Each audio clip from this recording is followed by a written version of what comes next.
সরস্বতী দেবীর মাহাত্ম্য উপস্থাপনা রইল ভেদিক পার্থর এই দ্বিতীয় নিবেদনে।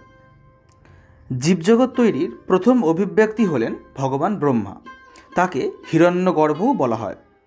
বেদবাক্য মূর্তিহীন শব্দরূপে বিরাজমান, আর সেই শব্দই হলো সরস্বতী বা গায়ত্রী বা সাবিত্রী। গায়ত্রী হলো মন্ত্র বা ছন্দ, সব কিছুরই মা। গায়ত্রী মন্ত্র হলো শ্রেষ্ঠ মন্ত্র। আবার গায়ত্রী হলো ভগবান ব্রহ্মার মুখনিসৃত প্রথম একাক্ষর উচ্চারণ আউম।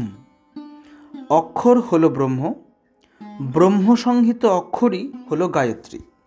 বাগ বা কথা, শব্দ, এগুলোই হলো গায়ত্রী।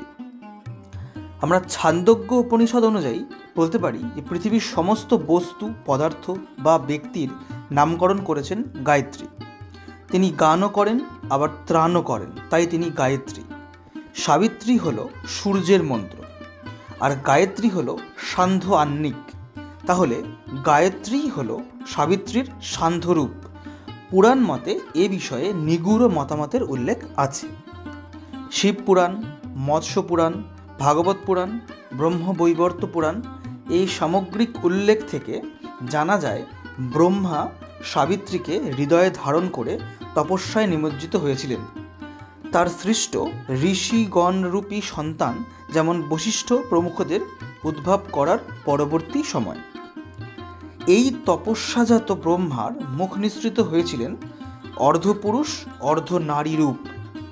এই অর্ধ নারী রূপই হল শতরূপা, যিনি আর কেউই নন স্বয়ং সাবিত্রী, অর্থাৎ স্বয়ং সরস্বতী, অর্থাৎ স্বয়ং গায়ত্রী। এনারা অভিন্ন আত্মার বিভিন্ন রূপ। Your favourite Hindu mythology channel Vedic পার্থতে আপনাদের সুস্বাগতম। আমি কণ্ঠে পার্থপ্রতিম। এই পর্বটির সম্পূর্ণ ভিডিওটি দেওয়া আছে ডেসক্রিপশনে, অবশ্যই দেখবেন এবং ভালো লাগলে সাবস্ক্রাইব করবেন এবং পাশে থাকা বেল আইকনটি প্রেস করে রাখবেন পরবর্তী চমৎকার এবং তথ্যবহুল পর্বগুলোর সাক্ষী হতে।